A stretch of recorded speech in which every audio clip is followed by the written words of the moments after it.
кои са самураите? Кой знае кои са самураите? Японските воини, точно така. Какво означава самурай?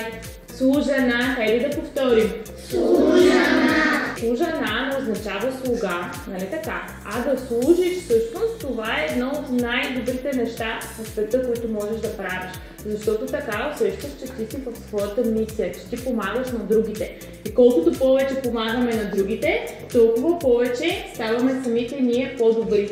Каква е била мисията на самураите? Как точно са служили те? Опазвали са живота на народа, те са били много смели, много доблестни, притежавали са много бойни умения, били са най-добрите войни, но какво друго са пазили освен живота на народа? Те са притежавали добри качества, те са имали добродетели, с които те са защитавали и морала. И са защитавали този морал, като самите те са давали пример с добрите качества, които са имали. Освен бойни умения, те са притежавали също и добродетели. Колко добродетели са имали самураите? 7. Добре. Кой знае някои от добродетелите?